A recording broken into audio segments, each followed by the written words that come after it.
Today we are going to look at the safeties. We already ran through every other position group. We did the corners yesterday. There's going to be a little bit of crossover today from some of the names we talked about at corner. But it's funny, Chop, because this is a position for the Cowboys, safety, that they have ignored for a very long time. And I know you're really big on positional value. Yeah, I am. What is your thought on the value of the safety position specifically as a whole, and where it maybe stacks along the defense? And do you separate free safety and strong safety, or do you just view them as they're hybrid? They play.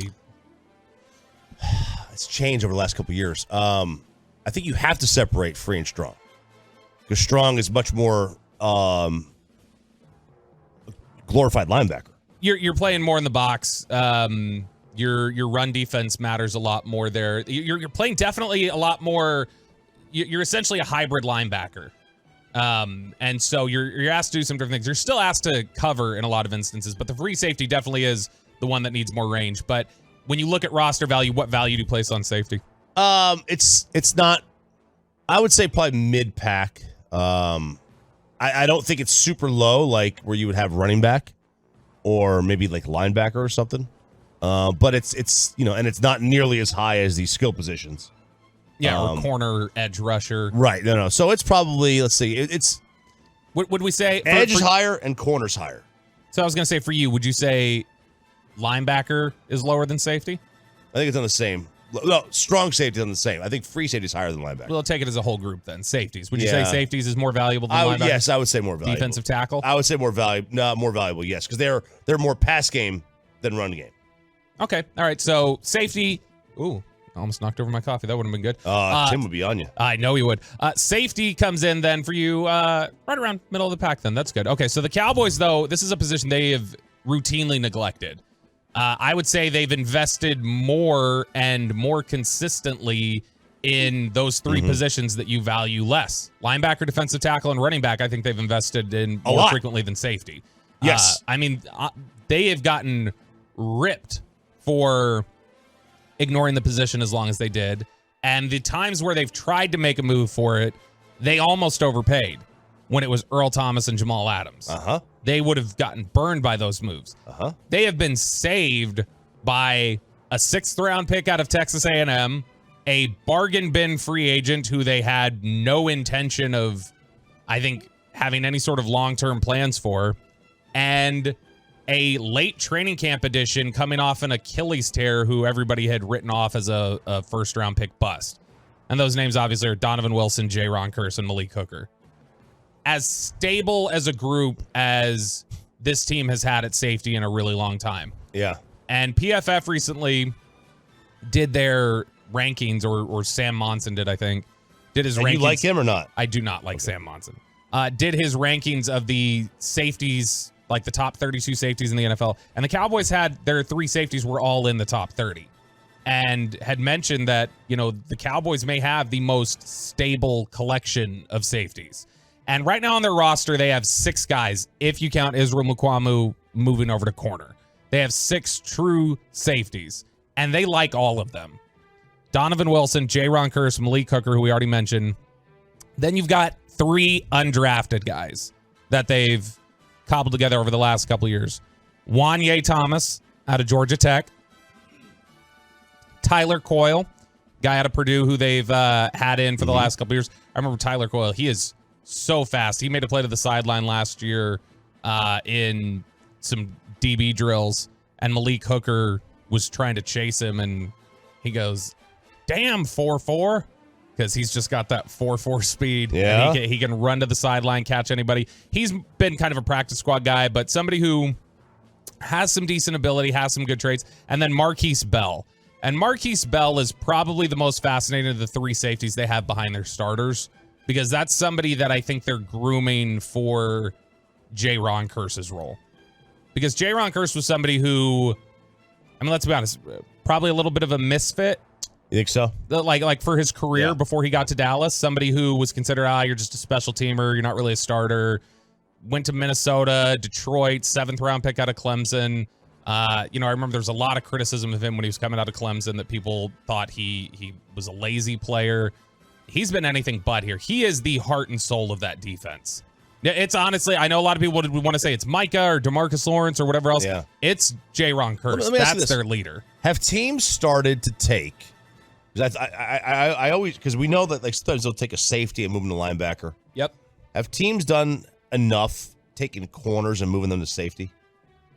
I feel like that's typically a later in your career move, right? Charles Woodson. Yeah, like somebody who has lost the long speed off the snap, but still has good instincts, still has, a high football IQ, and still has the ball skills to be able to range over and make a play, where the long speed isn't necessarily going to kill you as much. There's time to react and read and do what you need to. And so we see guys move over to safety from corner pretty frequently. I think that the reason why you don't see it earlier in careers is because the corner's just the premium position. Right, it is. But, you got somebody at the bottom of your depth chart. Or a guy who's on the verge of being a bust who might get cut. Yep. Okay, who you drafted out of Kentucky a couple years ago, Kelvin Joseph. Yeah, try him out. I think that Kelvin Joseph, and Broadus has argued for this, I think Kelvin Joseph would be a decent candidate for a safety transition. Now, we've seen him do some workouts with the safety group. I know Todd Archer had said that that's not unusual that Jordan Lewis would do that sometime. I don't remember that, but I mean, Todd would know. And so he's been doing some stuff in nickel that he said that a lot of times the nickel guys will work in with the safety group. But I think given his, like, if Kelvin's a good tackler, and he is a very willing physical player. Then give him a shot. Like if you're gonna cut him, give him a shot at safety. Let him go down fighting at least. Especially if Israel Mukuamu is a guy you're flipping from safety to corner. If you're gonna move from somebody from safety to corner, why not? Right. If you're gonna move on, you might as well. You've gotten so much invested in him already, in terms of just the issues you've put up with and the draft capital you gave him, picking him whatever it was, 42 or whatever he got picked in 2021. You've invested a lot in him, and so you might as well see if he could do it over at safety, because he does have, I think he does have ball skills. I think he is a willing tackler. He is not afraid to physically get in there and mix it up. Like part of the job of being a boss, a manager, is to put people in positions where they can succeed, right? Mm-hmm. Well, I mean, if that's the case, let him go down fighting. If you're gonna get rid of him, let him go down trying something new.